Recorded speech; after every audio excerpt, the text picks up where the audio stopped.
Bismillahirrahmanirrahim. Assalamualaikum warahmatullahi wabarakatuh. Innal hamdalillah nahmaduhu wa nasta'inuhu wa nastaghfiruh wa na'udzu billahi min shururi anfusina wa min sayyiati a'malina. Man yahdihillahu fala mudilla lahu ومن يضلل فلا هادي له وأشهد أن لا إله إلا الله وحده لا شريك له وأشهد أن محمدا عبده ورسوله اللهم صل وسلم وبارك على نبينا محمد وعلى آله وأصحابه ومن تبعهم بإحسان إلى يوم الدين أما بعد. Ma'asyar muslimin rahimani wa rahimakumullah. Alhamdulillah, pada pagi hari ini kita bisa melanjutkan kembali kajian kita membahas kitab Taysirul Karimir Rahman fi Tafsiri Kalamil Mannan yang disusun oleh Syekh Abdurrahman Ibn Nasir As-Sa'di rahimahullahu ta'ala. Dan sekarang kita masuk pada ayat yang ke-256 dari surat Al-Baqarah. Silakan dibaca terlebih dahulu.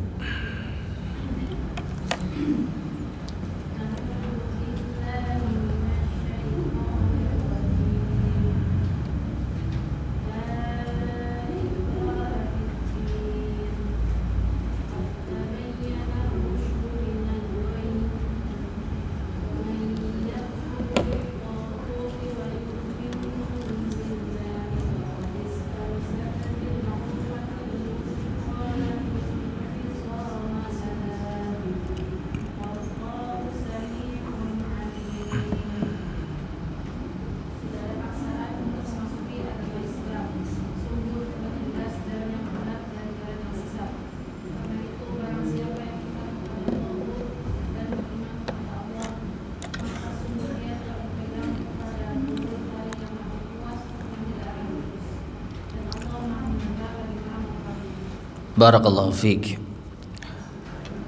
Allah Subhanahu wa taala berfirman, la ikraha fid din. Tidak ada paksaan dalam agama. Maknanya tidak ada paksaan untuk masuk ke dalam agama Islam. Qad tabayyana ar-rusydu minal ghayy. Sungguh telah jelas jalan yang lurus daripada jalan yang sesat. Faman yakfur bit-taghuti wa yu'min billahi faqad istamsaka bil urwatil wuthqa la infisama laha. Maka barang siapa yang kufur terhadap taghut dan beriman kepada Allah, maka sungguh ia telah berpegang dengan tali yang amat kokoh, tidak akan terputus. Wallahu sami'un alim, dan Allah maha mendengar lagi maha mengetahui. Ma'asyar muslimin rahimani wa rahimakumullah. Ayat ini secara garis besar menjelaskan bahwa Islam adalah jalan yang lurus yang dibangun di atas tauhid, beribadah hanya kepada Allah semata dan menjauhi peribadatan kepada selain Allah yang dikenal dengan taghut.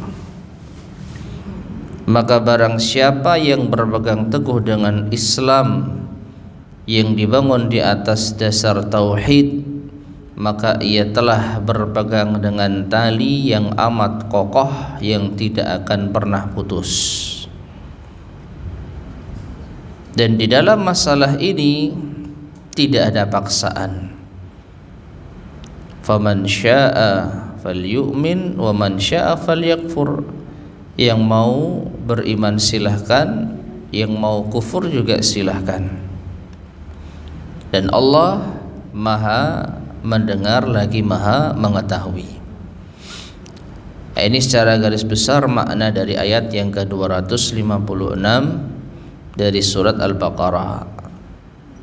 Sekarang kita baca penjelasan dari al-muallif rahimahullahu ta'ala.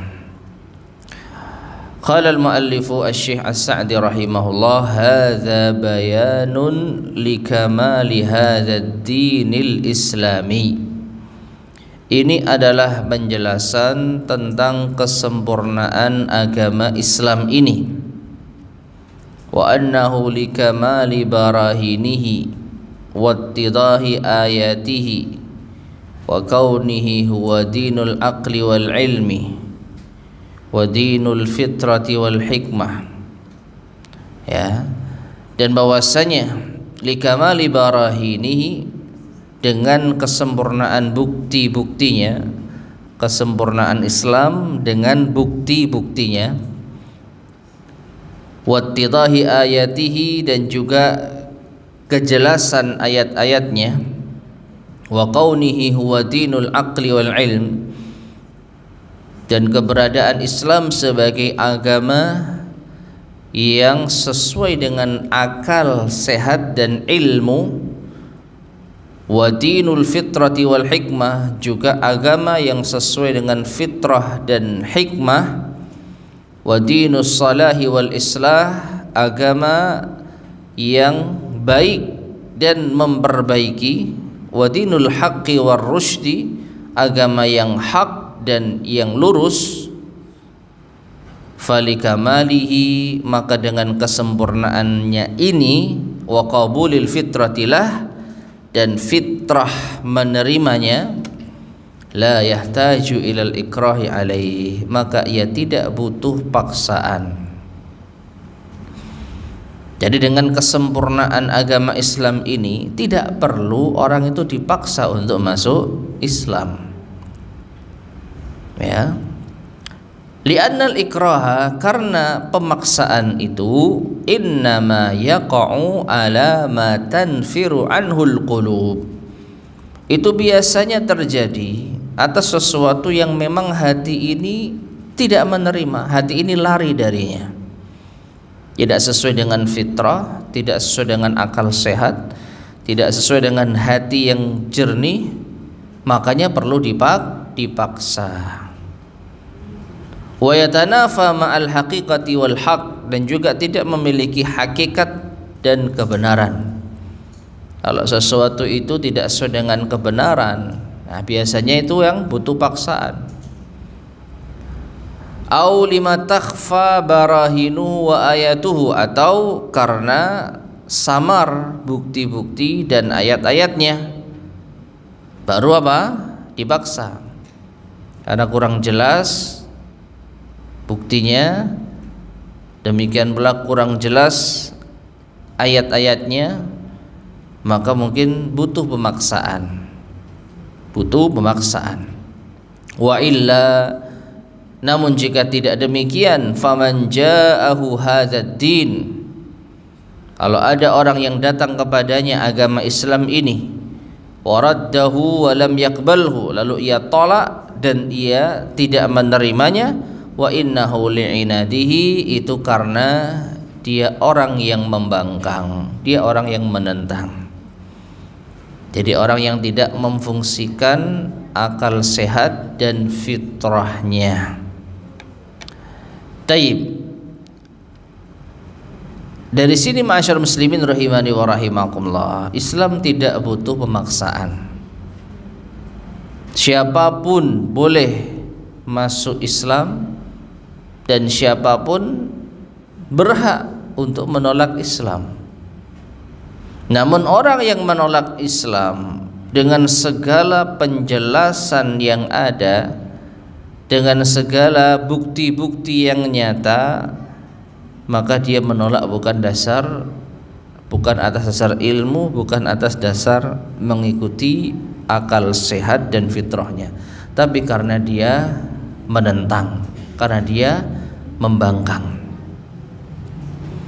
Karena sesuatu yang jelas ditolak, ya, sesuatu yang sudah jelas ditolak, maka ini bukti bahwa ia orang yang membangkang. Nah, oleh karena itu ma'asyiral muslimin rahimani wa rahimakumullah, Allah mengatakan la ikraha fiddin, tidak ada paksaan dalam agama. Tidak ada paksaan dalam agama. Ya. Tayyib. Kemudian ma'asyiral muslimin rahimani wa rahimakumullah, wa innahu fa innahu, berikutnya fa innahu qad tabayyana rusydu minal ghayy, maka sesungguhnya telah jelas ar-rusyd, jalan yang lurus, minal ghayy, daripada jalan yang sesat. Falam yabqa li ahadin udhrun wala hujjatun, maka tidak tersisa bagi seorang pun uzur dan juga tidak ada hujjah, idza raddahu wa lam yaqbalhu, apabila ia menolaknya dan tidak menerimanya. Kalau ada orang menolak Islam, tidak menerima Islam, maka sudah jelas jalan yang benar ini tidak ada satupun uzur, tidak ada sedikit pun hujjah. Kalaupun ada, itu hujjah yang lemah. Ya, Allah Subhanahu wa taala sebutkan di antaranya dengan perumpamaan sarang lebah. Orang yang menjadikan selain Allah sebagai wali dan penolong, sebagai Tuhan yang disembah, itu seperti sarang lebah, seperti berpijak pada sarang lebah, rapuh, ya, tidak akan mungkin bisa menyangga manusia. Wa inna la ahwanal buyut la baitul ankabut law kanu la'lamun. Dan sesungguhnya rumah yang paling rapuh adalah rumahnya lebah. Laba-laba, ya, seandainya mereka mengetahuinya. Nah, jadi bukti tentang kebenaran Islam telah jelas. Perbedaan antara jalan yang lurus dan jalan yang menyimpang juga sudah jelas. Lalu apa yang tersisa? Apa yang tersisa untuk bisa menerima Islam? Tidak ada yang tersisa. Sehingga kalau ada orang yang menolak Islam, itu karena pembangkangannya, ya, karena pembangkangannya. Bagaimana kalau dia tidak tahu?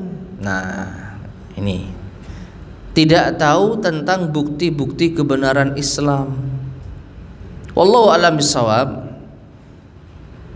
Yang ada itu tidak mau tahu, bukan tidak tahu. Beda orang yang tidak tahu dan orang yang tidak mau tahu. Orang yang tidak tahu, gambarannya orang yang sama sekali tidak tahu apa itu Islam, tidak tahu ada agama yang namanya Islam, tidak tahu ada umat yang namanya umat Islam, kaum muslimin. Dan di zaman ini, wallahu a'lam bishawab, selama dia mendapatkan akses informasi dari media maupun yang lainnya, maka ya bisa kita katakan mustahil orang tidak tahu Islam itu, kecuali memang orang pedalaman. Beda pembahasan ini, ya. Minimalnya pernah mendengar ada agama Islam, ada umat Islam, minimalnya pernah mendengar. Nah, ketika mereka sudah mendengar ada umat Islam, ada agama Islam, lalu mereka tidak mencari tahu, nah, berarti bukan karena tidak tahu, tapi tidak mau tahu. Karena apa? Ya sudah, dari kecil saya agama ini, ngapain saya cari tahu agama orang? Ya, gak perlu saya membandingkan agama saya dengan agama orang. Berarti dia bukan tidak tahu, tapi tidak mau tahu. Yang dengan ketidakmautawan itulah dia terhalang dari agama yang hak ini. Maka tidak ada uzur orang semacam ini. Tidak ada uzur. Kalau nggak masuk Islam gara-gara tidak mau tahu dengan agama Islam, maka tentu dia orang yang kafir dan tidak ada uzur bagi dirinya. Di akhirat dia akan kekal di dalam neraka. Oleh karena itu yang namanya hidayah itu diusahakan. Hidayah tidaklah datang dengan sendirinya tanpa usaha, dengan izin Allah Subhanahu wa ta'ala.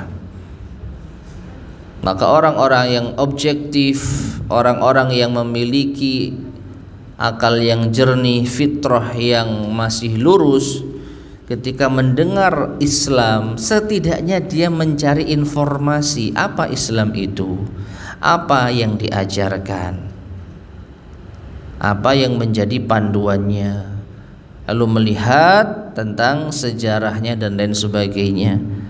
Dan kalau sudah mengetahui tentang keindahan Islam, mengetahui tentang ajaran Islam, tetap tidak mau menerima, maka ini pasti karena pembangkangan, ya, pasti karena pembangkangan. Karena sudah sangat jelas agama Islam itu Allah Subhanahu wa ta'ala terangkan melalui lisan Rasulnya Sallallahu Alaihi Wasallam. Demikian pula panduan yang ada di dalam kitab-kitabnya Al-Quranul Karim. Taib. Kemudian berikutnya beliau mengatakan, wala munafata baina hadzal ma'na wa bainal ayatil katsirati al-mujibati lil jihad. Dan tidak ada pertentangan antara makna ini, yaitu tidak ada paksaan di dalam agama Islam, dengan ayat-ayat yang banyak yang mengharuskan untuk berjihad. Perhatikan, di sini al-muallif rahimahullah ingin membahas suatu permasalahan antara tidak ada paksaan terhadap agama Islam, tidak ada paksaan untuk masuk Islam, dengan perintah untuk berjihad. Ya, perintah untuk berjihad itu ada dan tetap berlaku sampai hari kiamat. Lalu tidak ada paksaan dalam agama Islam, ini juga apa? Berlaku. Nah, maka dua hal ini tidak saling bertentangan. Meskipun ada yang mengira ada pertentangan. Kenapa? Kalau tidak ada paksaan di dalam agama Islam, ngapain kita berperang? Nah, itu sisi syubhatnya. Kalau tidak ada paksaan dalam agama Islam, ya sudah, tidak perlu ada peperangan. Kan tidak ada paksaan, ngapain ribut? Itu bahasa simpelnya. Ngapain ribut kalau nggak ada paksaan di dalam agama Islam? Maka saya di sini menjelaskan ini tidak bertentangan. Dua hal ini tidak bertentangan. Bagaimana penjelasannya? Fa innallaha ta'ala, karena sesungguhnya Allah Ta'ala amara bil qital, memerintahkan untuk berperang, liyakuna ad-dinu kulluhu lillah, agar agama ini menjadi milik Allah seutuhnya. Walidaf'i tida'il mu'tadina 'alad din, dan untuk mencegah perbuatan orang-orang yang melampaui batas dalam agama. Jadi perhatikan, Allah Subhanahu wa ta'ala memerintahkan jihad. Di satu sisi tidak ada paksaan dalam agama, itu tidak bertentangan, tidak saling, yaitu bertentangan. Karena apa? Jihad fisabilillah itu tujuannya untuk menegakkan agama Allah. Meskipun sudah pernah kita jelaskan, tidak semata-mata Allah memerintahkan kita untuk memerangi orang. Tetap didahului dengan apa? Dakwah. Ya, suatu kaum yang mereka itu tidak tahu tentang Islam butuh untuk didakwahi. Ketika mereka menolak untuk didakwahi, maka disitulah baru Allah perintahkan untuk memerangi mereka.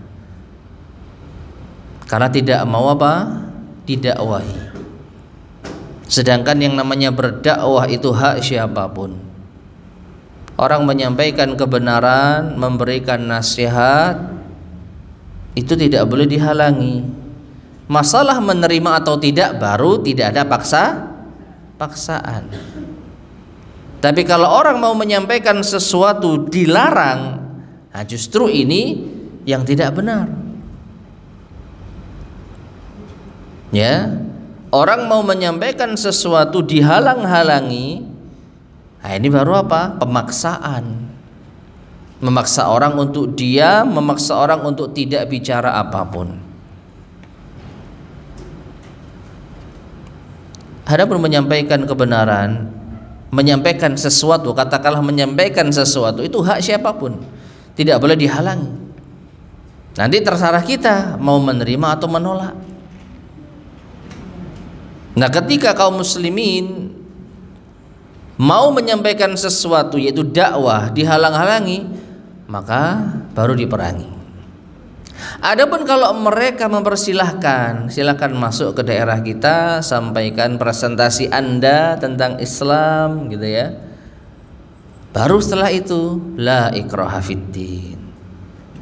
Tidak ada paksaan dalam agama. Yang mau masuk Islam silakan, yang tidak ya tanggung sendiri risikonya.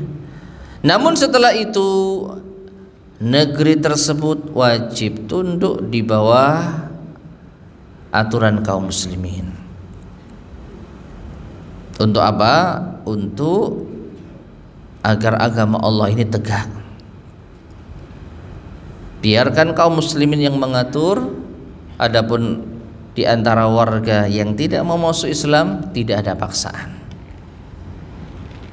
Nah, ini disyariatkannya jihad ketika dakwah itu dihalang-halangi. Yang kedua, karena alasan mencegah perbuatan orang-orang yang melampaui batas, yaitu diserang.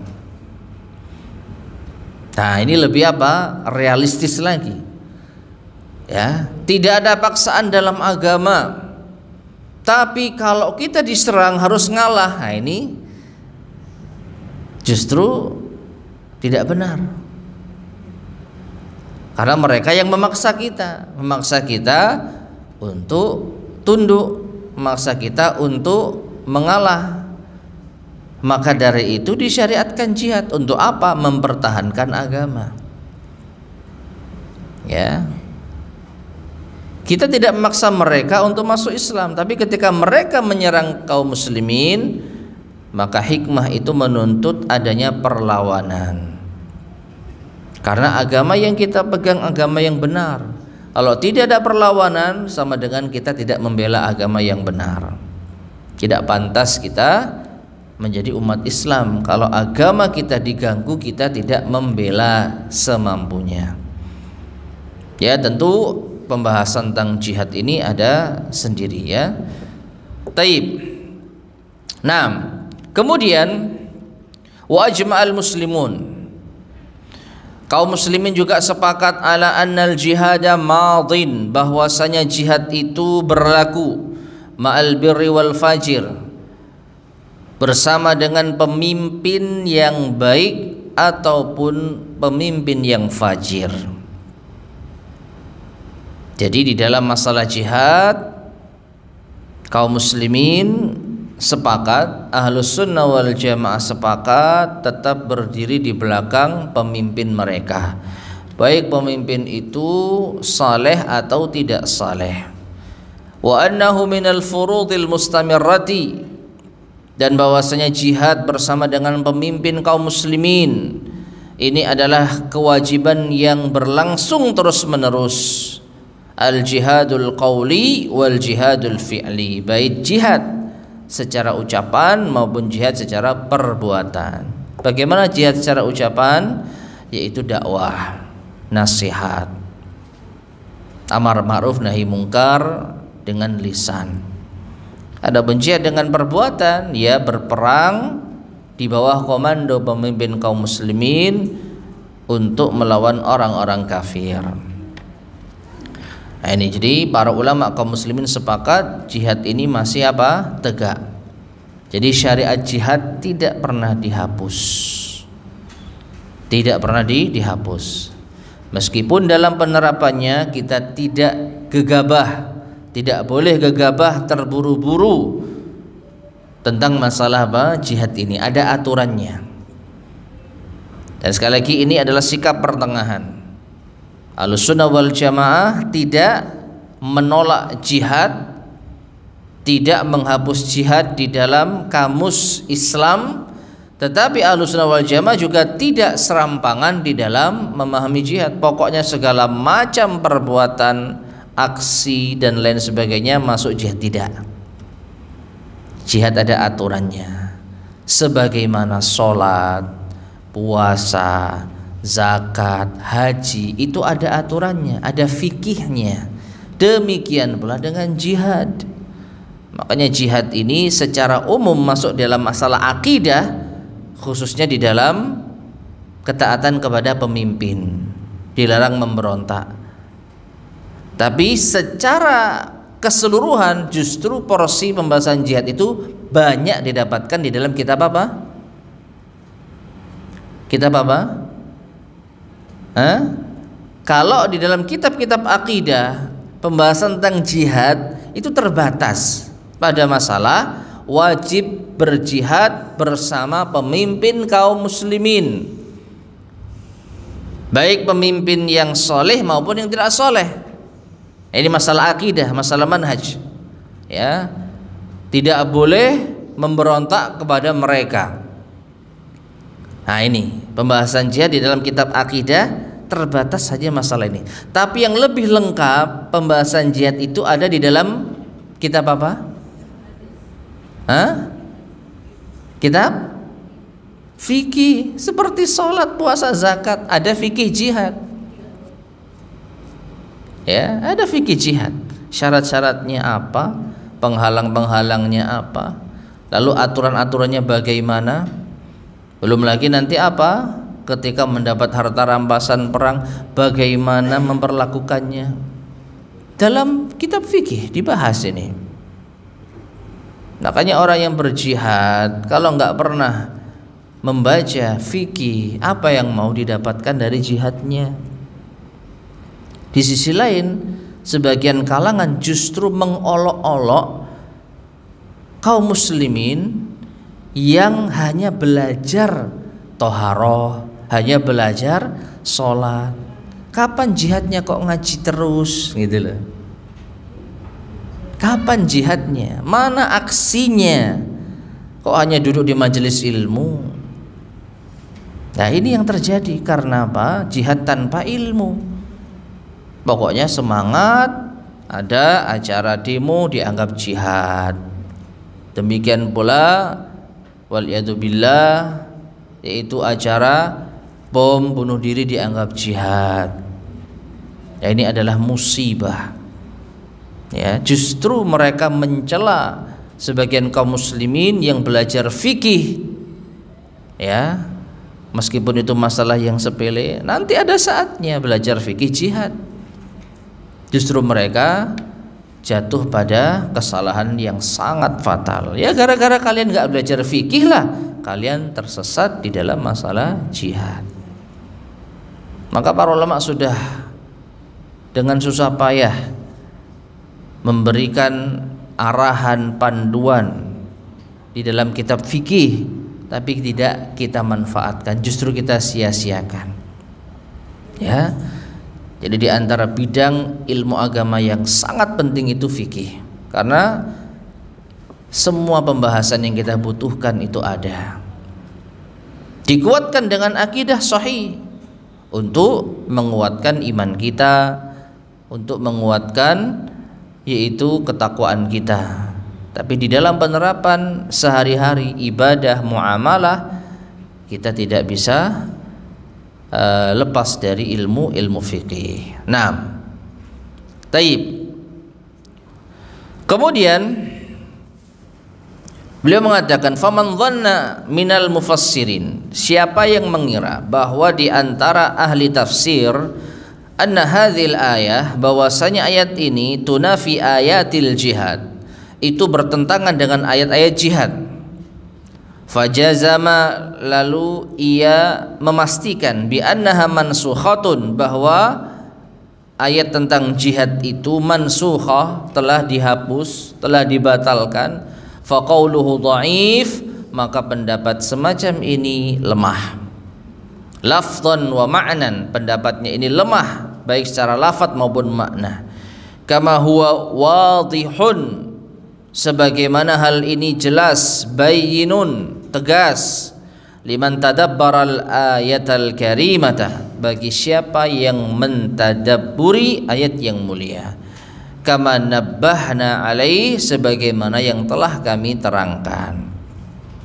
Taib ma'asyar muslimin rahimani wa rahimakumullah, di sini al-muallif menyinggung adanya sedikit perbedaan pandangan di kalangan ahli tafsir,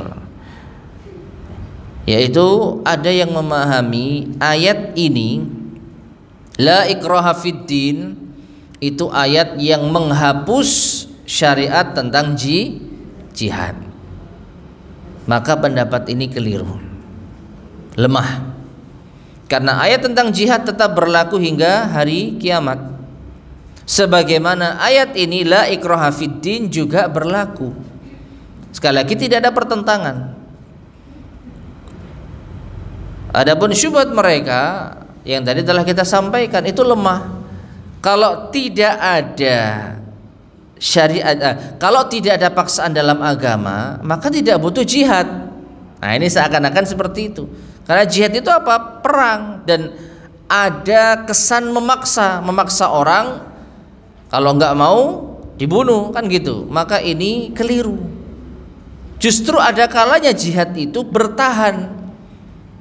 Mereka yang maksa kita untuk kufur, mereka yang maksa kita untuk menanggalkan Islam, tapi kita mempertahankan Islam meskipun harus dengan nyawa. Ya, jadi justru mereka yang memaksa kita untuk meninggalkan Islam. Tapi Islam ini wajib untuk dibela. Sehingga kita berhak untuk mempertahankan diri, mau tidak mau ya terlibat peperangan. Ya, jadi tidak ada pertentangan.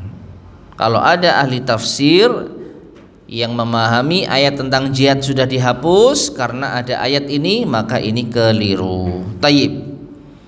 Tsumma dzakarallahu inqisaman nasi ila qismain. Kemudian Allah Ta'ala menyebutkan pembagian manusia menjadi dua bagian. Qismun, yang pertama, amana billahi wahdahu la syarikalah, itu bagian orang yang beriman kepada Allah semata, tidak ada sekutu baginya. Wa kafara bit taghut, dan dia juga kufur terhadap taghut. Wa huwa kullu ma yunafil imana billahi minasyirki wa ghairihi. Dan taghut di sini dijelaskan oleh al-muallif, segala sesuatu yang menafikan keimanan kepada Allah berupa syirik dan yang lainnya. Atau sebagian ulama menjelaskan makna taghut itu setiap segala sesuatu yang disembah selain Allah. Ya. Fahadha qad istamsaka bil urwatil wusqa, maka orang semacam ini, yaitu manusia yang macam ini, beriman kepada Allah, tidak berbuat syirik, tidak yaitu beriman kepada taghut, maka dia telah berpegang dengan tali yang amat kokoh, allati lan fisama laha, yang tidak akan putus. Bal huwa mustaqimun ala ad-dinis sahih, bahkan ia tetap lurus di atas agama yang sahih, hatta yasila bihi ilallah, hingga ia sampai kepada Allah, yaitu hingga ia meninggal dunia.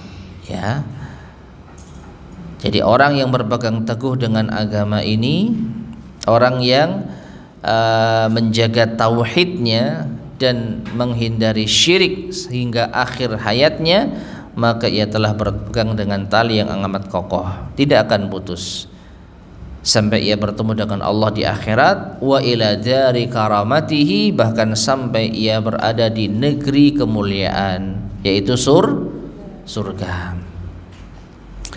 Kemudian wa yu'khadul qismus tsani min mafhumil ayah, dan diambil makna bagian manusia yang kedua min mafhumil ayah, dari pemahaman ayat. Perhatikan, di dalam ayat ini sebenarnya Allah hanya menyebutkan satu golongan manusia saja. Ya, faman yakfur bit-taghuti wa yu'min billah faqad istamsaka bil urwatil wuthqa lan fisama laha. Perhatikan secara lafadznya. Secara lafadz di sini Allah hanya menyebutkan satu golongan dari manusia, yaitu siapa yang kufur kepada taghut, beriman kepada Allah, ya, maka hasil yang didapatkan ia telah berpegang dengan tali yang amat kokoh yang tidak akan putus. Itu secara apa? Lafadz yang jelas. Adapun mafhumnya yang dipahami dari ayat ini ada sisi kebalikannya. Apa itu? Anna man lam yu'min billah, bahwasanya orang yang tidak beriman kepada Allah, bal kafara bih, bahkan kufur kepada Allah, wa amana bit taghut, dan beriman kepada taghut, fa innahu halikun halakan abadiyan, maka dia akan binasa dengan kebinasaan yang abadi. Wa mu'adzabun 'adzaban syarmadiyan, dan dia akan disiksa dengan siksa yang selamanya, siksa yang terus menerus. Ya, ini yang disebut dengan apa? Mafhum al-ayah. Mafhum al-ayah. Ya, jadi dalam ilmu usul suatu nas dalil itu ada mantuknya dan ada mafhumnya.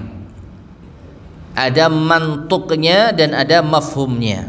Mantuk itu apa? Yang tersirat, ya, yang dipahami secara langsung dari lafadznya. Contohnya ayat ini, golongan yang pertama dari manusia adalah yang beriman kepada Allah, kufur kepada taghut, dia berpegang dengan tali yang amat kokoh. Ya, adapun yang kedua, mafhum ayat. Ya, mafhum al-ayah. Apa mafhumnya? Orang yang tidak beriman kepada Allah, orang yang beriman kepada taghut, maka berarti dia tidak berpegang dengan tali yang kokoh. Ya, itu apa? Mafhum al-ayah. Karena di dalam ayat ini tidak disebutkan golongan yang kedua. Betul tidak? Barang siapa yang tidak beriman kepada Allah dan beriman kepada taghut, maka dia tidak berpegang dengan tali yang kokoh. Ada enggak ayat itu bunyinya seperti itu? Tidak ada. Yang ada hanya jenis pertama, golongan pertama. Faman yakfur bit-taghuti wa yu'min billah faqad istamsaka bil urwatil wuthqa. Nah, mafhum dari ayat ini berarti apa? Faman yakfur billah wa yu'min bit-taghut, ya, siapa yang kufur kepada Allah dan beriman kepada taghut, maka dia telah berpegang dengan tali yang amat lemah. Itu mafhum dari ayat. Naam. Taib. Kemudian ma'asyar muslimin rahimani wa rahimakumullah. Wa qauluhu, dan firman Allah Ta'ala, wallahu sami'un, dan Allah itu maha mendengar, ai li jami'il aswat, itu mendengar seluruh apa? Suara. Bi ikhtilafil lughat, dengan berbagai macam perbedaan bahasa. ala tafannunil hajat, dengan berbagai macam jenis kebutuhan manusia. Ya, ada yang suaranya keras, ada yang suaranya lirih, ada yang bahasa Jawa, ada yang bahasa Indonesia, ada yang bahasa Arab, ada yang membicarakan masalah yaitu rumah tangga, ada yang membicarakan masalah negara, ada yang membicarakan masalah-masalah sepele dan lain sebagainya. Allah dengar semuanya. Ya. Wallahu sami'un. Demikian pula wasami'un li du'a'id da'in wa khudu'il mutadarriin. Allah juga mendengar doa orang-orang yang berdoa kepadanya dan orang-orang yang tunduk di dalam merendahkan dirinya. Jadi Allah mendengar semuanya. Alimun, dan Allah juga alim, maha mengetahui. Bima akannathus suduru, apa yang telah disembunyikan di dalam hati. Wa ma khafiya min khafayal umuri, dan apa yang tersamarkan dari perkara-perkara yang samar dan tersembunyi. Fayujazi kulla ahadin bihasabi ma ya'lamuhu, maka Allah akan membalas setiap orang sesuai dengan apa yang Allah ketahui, dan tidak ada sesuatu yang tidak diketahui oleh Allah. Ya, min niyatihi wa amalihi, Allah mengetahui niat-niat hamba dan juga amalan-amalannya.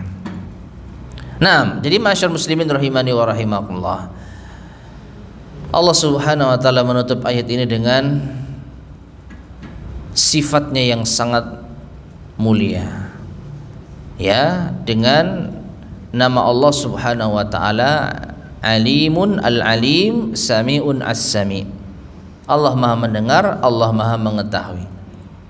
Menunjukkan kepada kita tidak ada sesuatu pun yang tidak didengar oleh Allah, dan tidak ada sesuatu pun yang tidak diketahui oleh Allah. Selirih apapun kita bicara, maka Allah mendengar. Ya, serapat-rapatnya kita menyimpan sesuatu, Allah mengetahuinya. Ya, dan ini kalau kita kaitkan dengan awal ayat, maka Allah tahu kok apa niat sebagian orang itu menolak Islam. Tidak ada paksaan dalam agama, sahih. Ya, tapi alasan orang menolak Islam Allah Maha tahu. Apa yang orang-orang kafir perbincangkan tentang Islam yang mereka rahasiakan di dalam forum-forum khusus misalkan, Allah juga Maha tahu. Ya, Allah juga Maha tahu. Dan ini tidak hanya terjadi di zaman ini, di zaman dahulu, di zamannya Rasulullah SAW diutus oleh Allah. Allah tahu kok bahwa orang-orang kafir sebenarnya tahu bahwasanya Islam itu agama yang benar, tapi mereka menentang, mereka menolak, bukan karena punya hujah, bukan karena mereka yakin dengan kebenaran agama nenek moyang, tapi karena apa? Permasalahan lain, karena hasad, karena iri, karena dengki. Ya, meskipun yang disampaikan kepada manusia bahwasanya mereka merasa agama nenek moyang lebih baik, maka itu hanya alasan saja, sebenarnya karena hal yang lain, dan Allah tahu itu semuanya. Wallahu a'lam bishawab. Taib. Sekarang kita masuk pada ayat berikutnya, ayat yang ke-257. Silakan dibaca.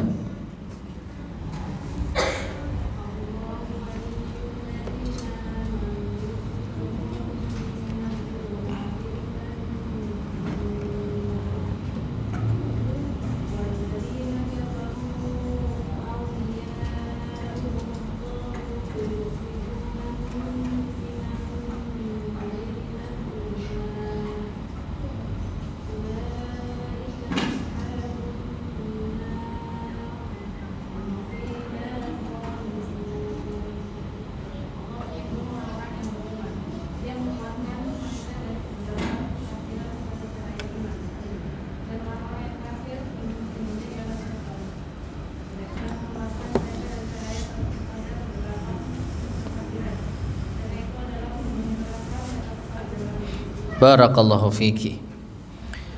Qala Allah tabaraka wa ta'ala, Allahu waliyul ladzina amanu. Allah adalah wali, penolong, pelindung bagi orang-orang yang beriman. Yukhrijuhum minadh-dhulumati ilan nur. Allah keluarkan mereka dari kegelapan menuju cahaya. Walladzina kafaru, sedangkan orang-orang kafir, auliya'uhumut taghut, wali-wali mereka adalah taghut. Yukhrijunahum minan nuri ilal dhulumat, yang mengeluarkan mereka, para taghut itu mengeluarkan mereka, orang-orang kafir, dari cahaya menuju kegelapan. Ulaika ashabun nar, maka mereka adalah penghuni neraka, hum fiha khalidun, mereka kekal di dalamnya. Taib ma'asyar muslimin rahimani wa rahimakumullah, ayat ini masih ada kaitannya dengan ayat sebelumnya. Khususnya ada penjelasan atau ada pengulangan lafadz taghut, ya. Ada pengulangan lafadz taghut. Di ayat yang pertama atau sebelumnya Allah Subhanahu wa taala menjelaskan orang yang kufur terhadap taghut dan beriman kepada Allah, dia telah berpegang dengan tali yang amat kokoh. Golongan yang pertama. Adapun di dalam ayat ini Allah Subhanahu wa taala menyebutkan kedua golongan. Ya. Jadi perhatikan ayat 256, Allah hanya menyebutkan satu golongan saja secara apa tadi? Mantuk. Secara mantuk, apa yang dilafadzkan. Namun secara mafhum kita memahami golongan yang kedua, tinggal dibalik. Yang tidak beriman kepada Allah, maka dia tidak berpegang dengan tali yang kokoh. Adapun di ayat 257 dua-duanya disebutkan secara apa? Mantuk. Dua-duanya disebutkan secara mantuk, ya. Yaitu siapa? Allah wali dari orang yang beriman, sedangkan taghut wali bagi orang yang kafir. Taib. Kita baca penjelasan dari al-mu'allif rahimahullahu taala. Hadhil ayatu mutarattibatun alal ayati allati qablaha. Ayat ini merupakan rangkaian dari ayat sebelumnya. Jadi ada hubungan, ya, ada hubungan antara ayat ini dengan ayat sebelumnya. Fasabiqatu, maka ayat sebelumnya, hiyal asas, itu adalah dasar, pondasi. Wa hadhihi, sedangkan ayat ini, hiya tsamarah, itu adalah hasil, buahnya. Ya. Jadi orang yang beriman maka dia mendapatkan walinya Allah. Allah yang memberi pertolongan, melindungi dan yang lainnya. Sedangkan orang yang kafir, hasil yang didapatkan apa? Walinya siapa? Taghut. Ya. Jadi orang yang beriman itu walinya Allah, orang yang kafir walinya taghut. Nah, fa akhbara ta'ala, maka Allah Ta'ala mengabarkan annal ladzina amanu billah, bahwasanya orang-orang yang beriman kepada Allah, wa sadaqu imanahum, dan iman mereka jujur.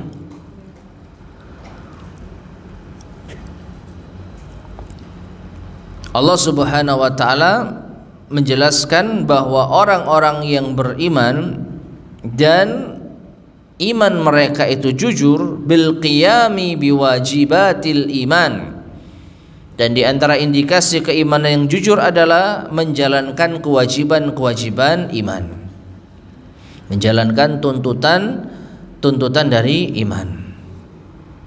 Wa tarki kulli ma yunafi, dan meninggalkan segala sesuatu yang menafikan keimanan.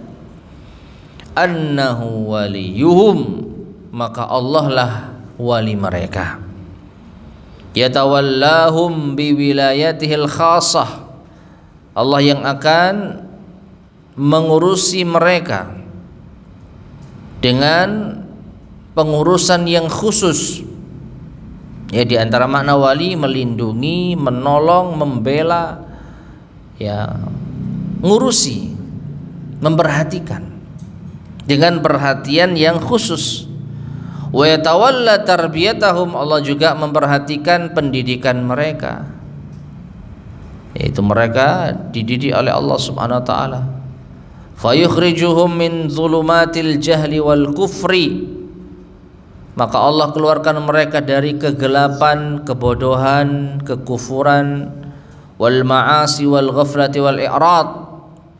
Demikian pula kegelapan maksiat, kelalaian, berpaling, ila nuril ilmi wal yaqini wal imani wat ta'ati wal iqbalil kamili ala rabbihim, menuju cahaya ilmu, keyakinan, keimanan, taat, dan menghadap yang sempurna kepada Tuhan mereka. Jadi orang yang beriman, walinya itu Allah. Allah yang akan mengarahkan mereka, membimbing mereka, melindungi mereka, menolong mereka dari kegelapan, cahaya, maksiat, ya, kekufuran, dari kegelapan, kekufuran, kebodohan, ya pokoknya menjadi lawannya.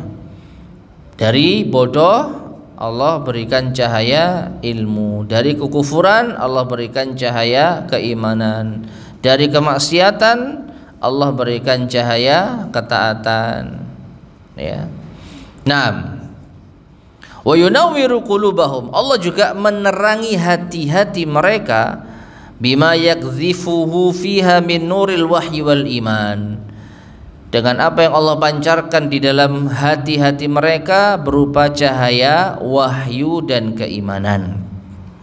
Wa yassarahum atau wa yuyassiruhum, dan Allah juga akan mempermudah mereka, memberi kemudahan mereka, lil yusra, dengan suatu kemudahan.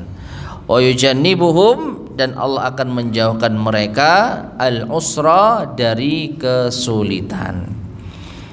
Nah, inilah makna dari Allah adalah wali bagi siapa? Orang-orang yang beriman.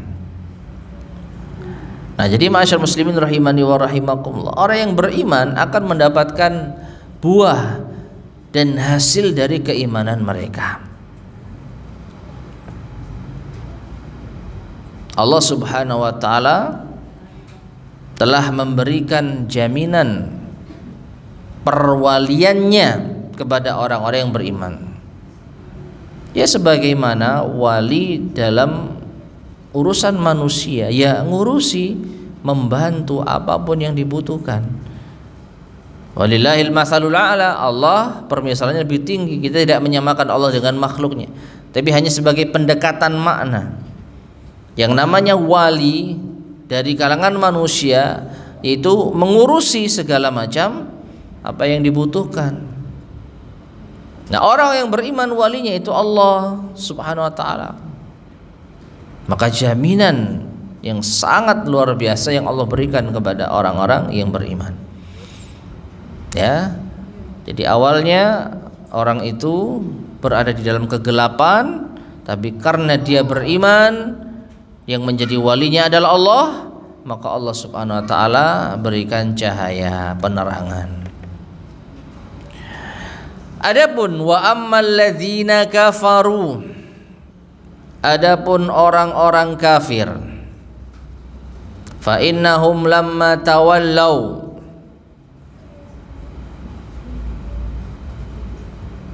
bahwasanya mereka tatkala mereka tawallau ghaira waliyihim, mereka loyal, bersikap loyal kepada selain wali mereka yang sesungguhnya, yaitu Allah. Wallahumullahu ma tawallau li anfusihim, maka Allah akan menyerahkan perwalian tersebut kepada apa yang mereka jadikan wali untuk diri mereka sendiri. Kalau orang yang beriman, walinya adalah Allah. Orang yang kafir, maka walinya sesuai dengan request mereka. Yang jelas bukan Allah. Ya, Allah akan menyerahkan kepada diri mereka sendiri. Falamma zaghu azaghallahu qulubahum. Ketika mereka menyimpang, Allah jadikan hati mereka menyimpang. Jadi Allah sudah tidak ikut lagi ngurusi mereka, dalam artian mengurusi hal-hal yang baik ya. Tapi kalau dalam masalah takdir, semua tidak lepas dari takdir Allah Subhanahu wa taala. Kalau masalah pendengaran, penglihatan, tidak ada yang terlepas dari penglihatan dan pendengaran Allah. Tapi untuk masalah memberikan mereka cahaya, ya, memberikan mereka petunjuk, Allah tidak melakukannya. Untuk siapa? Orang-orang kafir. Jadi silahkan kalian mau menjadikan wali siapa. Dan kalau bukan Allah berarti togut, simple. Ya, tidak ada orang atau tidak ada pihak yang ketiga. Adanya pilihannya Allah atau selain Allah. Kalau walinya Allah, maka selesai. Ya, yang menjadi walinya, ya orang yang menjadi walinya itu Allah, maka selesai. Segala hal yang akan dia dapatkan itu kebaikan. Tapi kalau selain Allah siapapun itu, maka pasti taghut. Maka pasti taghut. Ya, ada yang menjadikan walinya itu makhluk hidup, ada yang menjadikan walinya itu benda mati.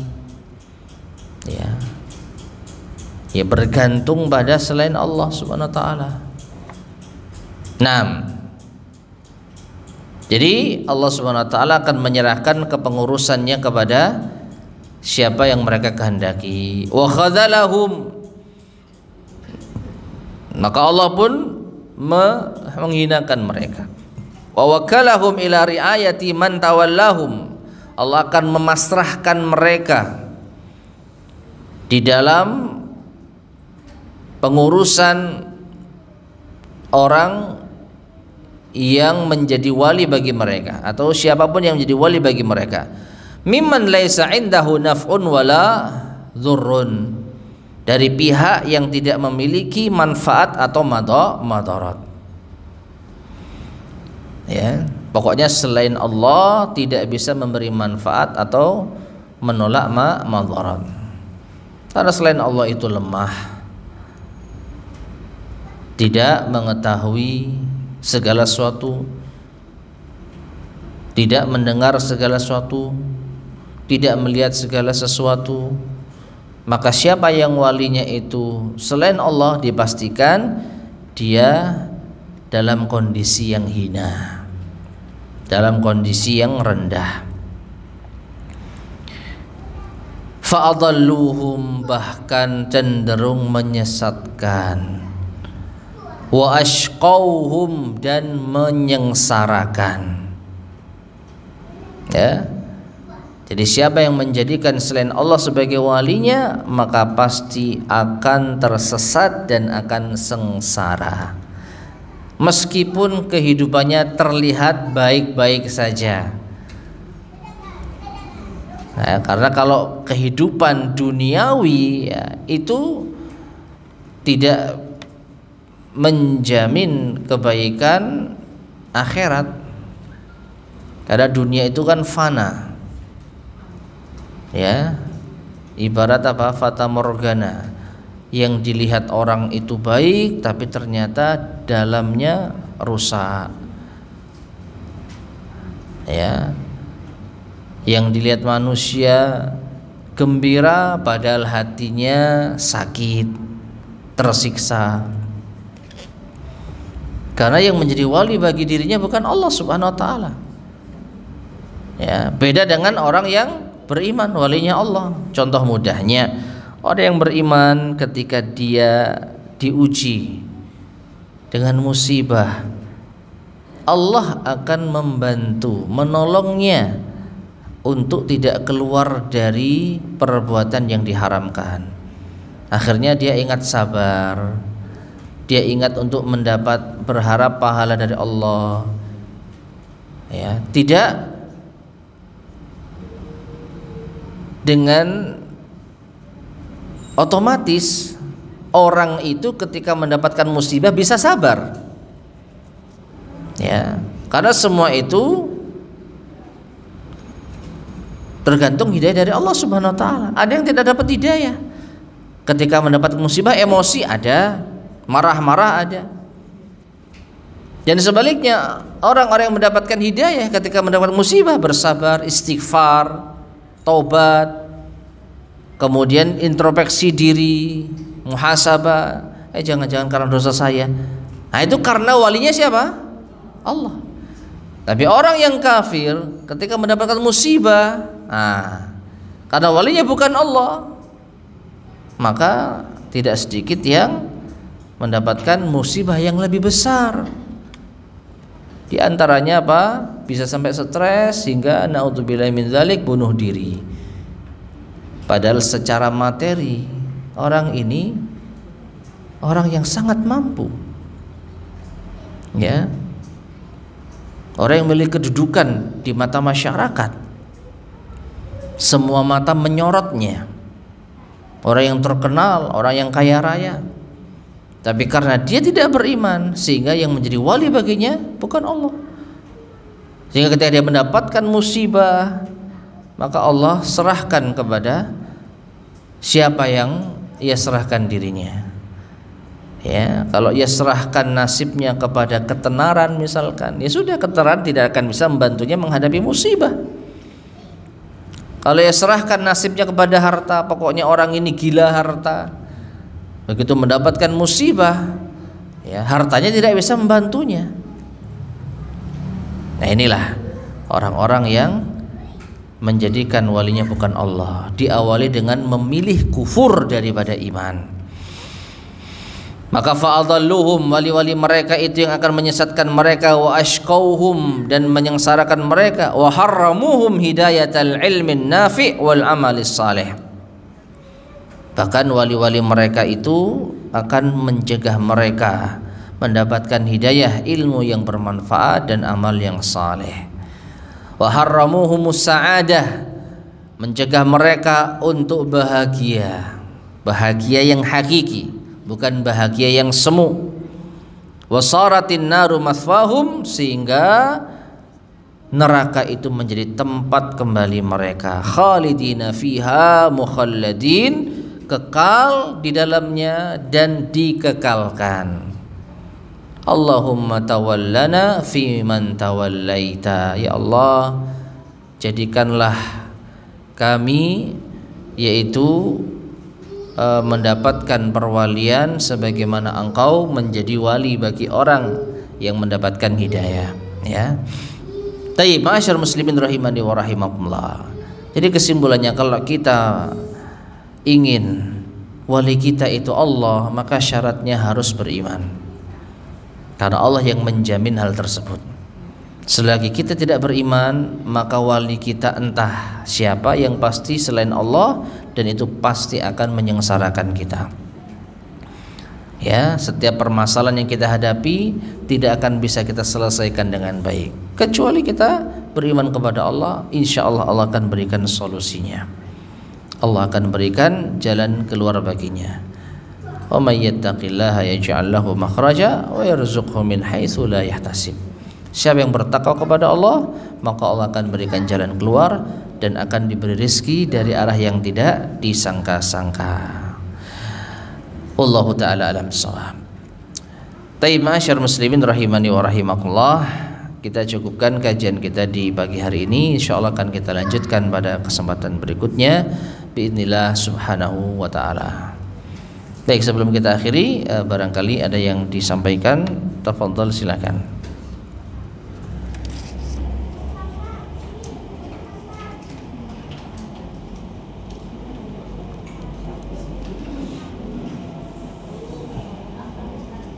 Ya.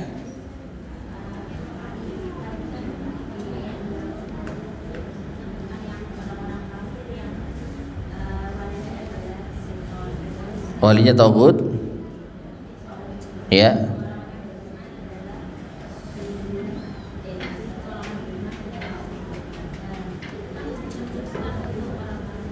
Bagaimana?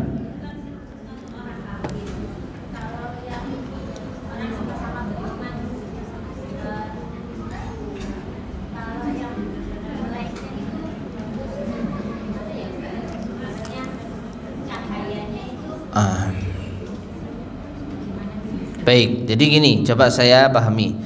Orang-orang yang kafir walinya itu taghut. Orang yang beriman itu walinya Allah. Namun di antara orang-orang yang beriman ada kalanya ya kepleset gitu ya. Ya, ada kalanya kepleset. Ada kalanya terjerumus dalam maksiat. Lalu bagaimana sisi perwalian Allah terhadap dirinya gitu ya? Iya, wallahu a'lam bishawab. Selama orang itu masih beriman, maka setidaknya janji Allah kepada dirinya tidak akan sengsara selama-lamanya di akhirat. Taib, sebagai pendekatan sederhana, sekali lagi kita tidak menyamakan Allah dengan makhluknya. Tidak pernah kita menyamakan Allah dengan hambanya. Tapi sebagai pendekatan sederhana, orang yang menjadi wali terhadap banyak orang, perhatikan, yang mengurusi urusan banyak orang, maka semua orang yang diurusinya maka pasti akan mendapatkan manfaat, tergantung orang-orang tersebut bagaimana mereka bersikap kepada wali tersebut. Contoh, ada seorang wali ngurusi 5 anak yatim. Yang satu baik banget, yang kedua biasa, yang ketiga jahat banget. Tapi kelima ini menerima bahwa yang menjadi walinya adalah orang tersebut. Maka perlakuan wali tersebut tentu akan berbeda. Yang baik banget dia perlakukan dengan sempurna. Yang sederhana biasa ya kadang dibaiki, kadang tidak. Tapi yang jahat banget ya diperlakukan seperti apa adanya. Meskipun demikian, satu wali ini tetap bertanggung jawab terhadap semuanya. Bisa dipahami nggak kira-kira? Jadi wali ini bertanggung jawab terhadap semuanya. Cuman perlakuannya berbeda. Yang baik ya dibaiki, yang tidak baik ya tidak dibaiki. Beda dengan apa? Orang yang tidak sama sekali menjadi walinya, maka nggak ada tanggung jawab. Ya, tidak tanggung jawab. Mau mati, ya, mau sakit, mau apapun nggak ngurus saya. Itu bukan tanggung jawab saya kok. Beda dengan apa? Wali dari 5 anak tadi. Yang baik perlakuannya ya istimewa. Yang tidak baik meskipun diperlakukan kurang baik tapi tetap tanggung jawab. Kalau mau mati ya ditolong.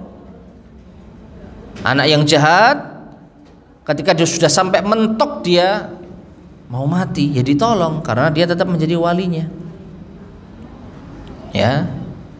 Nah, seperti itulah kurang lebih Allah Subhanahu wa taala memperlakukan hamba-hambanya ya sesuai dengan amal perbuatannya. Namun selama dia beriman, Allah jamin tidak akan sengsara selamanya di akhirat. Ya. Tapi mendapatkan siksa di akhirat mungkin sesuai dengan amal perbuatannya, tapi tidak akan kekal selama-lamanya. Ada kalanya suatu saat setelah orang-orang yang maksiat ini mendapatkan azab di akhirat, dengan keimanan yang ada dia pasti akan dimasukkan ke dalam surga. Bukti bahwa Allah masih mengurusinya meskipun orang itu ahli maksiat. Beda dengan orang kafir, Allah tidak mengurusi sama sekali. dibiarkan masuk ke dalam neraka, kekal di dalamnya. Wallahu taala alam bissawab. Baik, ada lagi yang tanyakan? Oke, silakan.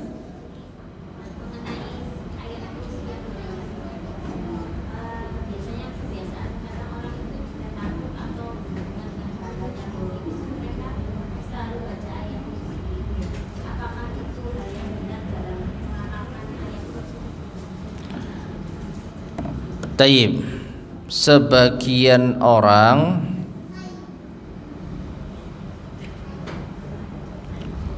menjadikan ayat kursi ini sebagai bacaan kalau dalam kondisi yang takut, gitu ya.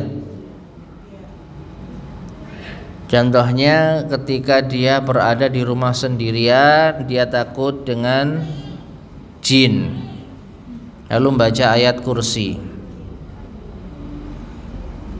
Apakah ini penerapan yang benar terhadap ayat kursi? Allahu a'lam bishawab. Seingat saya ada benarnya,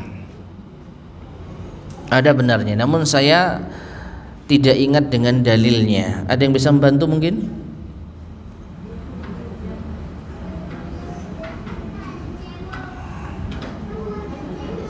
Ya?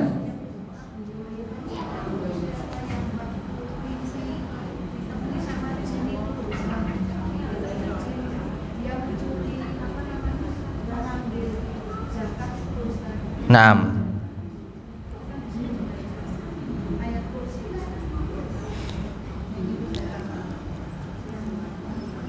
Berlindung dari gangguan syaitan. Ini jin.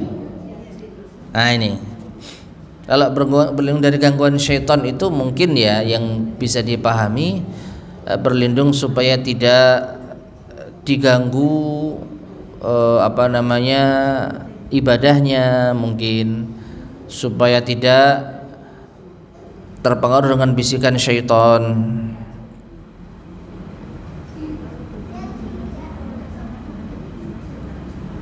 Kalau ini lebih ke khawatir dengan hantu gitu ya, orang sebut ya, jin, makhluk halus gitu ya.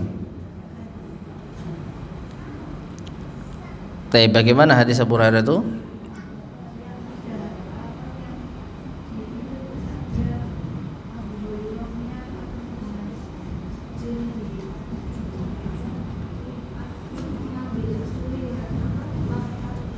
Iya. Setelah membaca ayat kursi ingin dilindungi dariku kan, baca ayat kursi. Maka Nabi SAW mengatakan sadaqa wa huwa kadzub. Jin itu jujur meskipun dia biasanya dusta.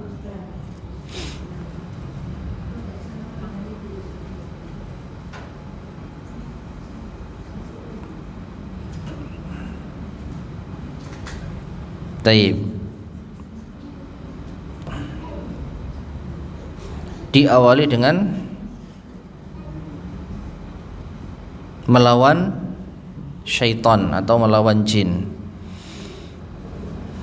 Wallahu a'lam bishawab.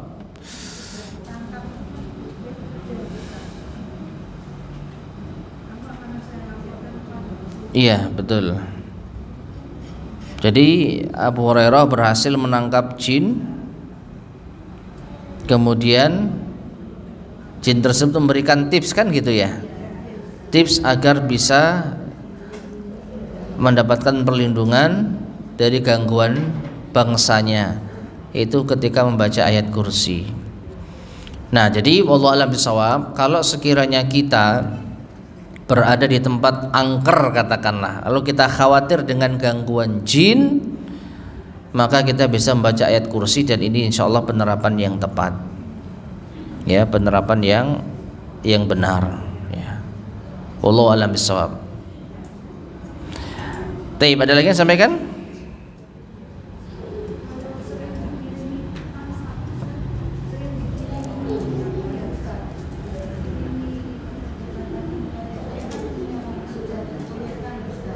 Ya.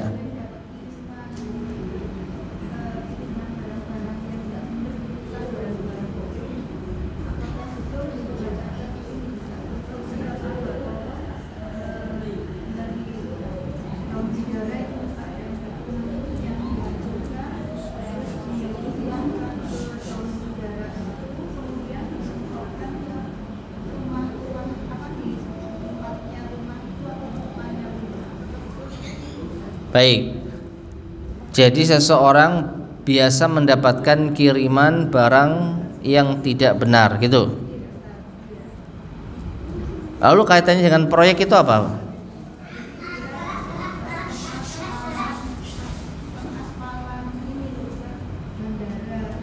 Oh, baik.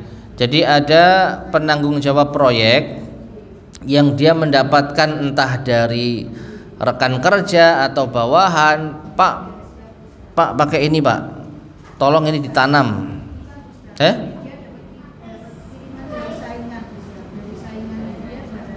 Oh, jadi saingan bisnisnya mengirimkan barang gaib.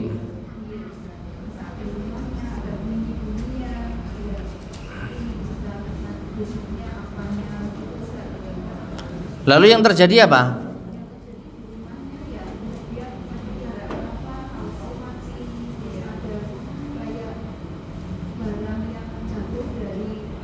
Tempat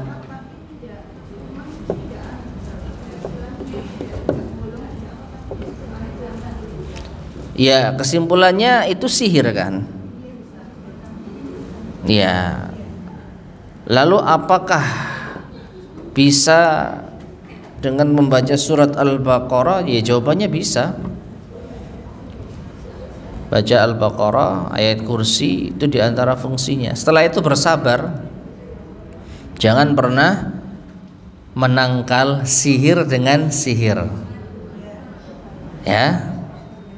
Jangan pernah menangkal sihir dengan sihir. Jadi menangkal sihir itu dengan ruqyah.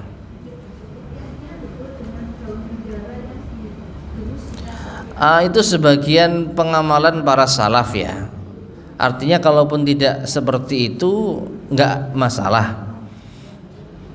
Meskipun tidak seperti itu enggak masalah. Misalkan ya karena enggak ada daun bidara, ya sudah seadanya saja, baca ayat kursi, baca Al-Baqarah. Itu sesuai dengan hadis Nabi SAW, setan akan lari dari apa? Rumah yang dibacakan di dalamnya surat Al-Baqarah. Adapun benda tersebut ya dihancurkan saja dengan menyebut nama Allah, selesai.